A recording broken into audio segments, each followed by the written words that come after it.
Thank you. For the member for Sydney. Good job. Good job.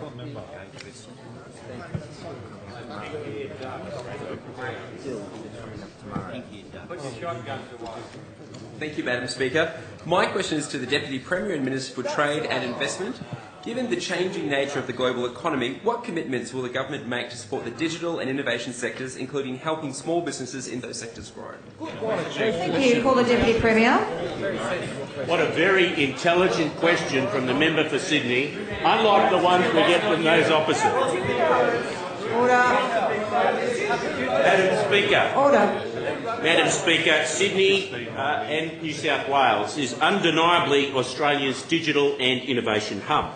This was confirmed recently by a survey conducted by PricewaterhouseCoopers and Google last year, which revealed that 64% of all tech startups in Australia are based in Sydney. Then there's the Global Startup Ecosystem Index, which last year confirmed Sydney's position as a global trendsetter, matched only by Silicon Valley in terms of adopting new technologies, management processes and business models. Well, the Luddite from Toongabbie, Madam Speaker, we won't have to suffer him for much longer because his own party has put in a submission seeking for him to be redistributed out of existence, Madam Speaker. Fancy that! Member for Toongabbie. Stabbed in the back by his own party, not once but twice. Not once but twice. Amazing what happens when I'm not watching. Member for Kira. Madam Speaker. Member for Kira. Stop being a naughty child that you Back to are. serious issues. And I know the member for Sydney's interested in this issue very much, even if those opposite aren't. Now, Madam Speaker, this side of the House, this government's not prepared to sit back and rest on our laurels. As strong as New South Wales and Sydney is in this space, there's more we can do. And that's why we established quite early in the piece a digital economy industry task force. We consulted with the experts to produce a digital economy industry action plan, which I would commend to the member for Sydney and other members who may be interested in this critical topic.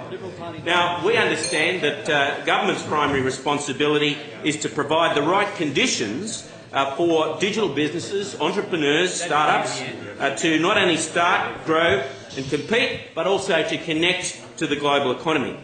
And it means reducing red tape, creating the right kind of infrastructure and planning environment, providing leadership to champion business interests, and increasing collaboration to drive innovation and therefore competitiveness. Now, these are the fundamental principles guiding our government's economic development framework, and I'd also commend that document to the member.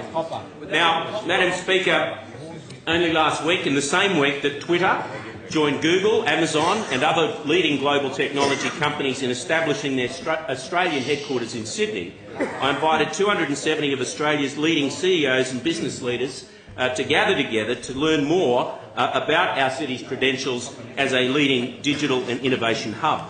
The New South Wales Business Leadership Forum confirmed that Sydney is primed to build on its global reputation as one of the world's smartest cities, with our startup community now delivering solutions for some of the world's most pressing problems.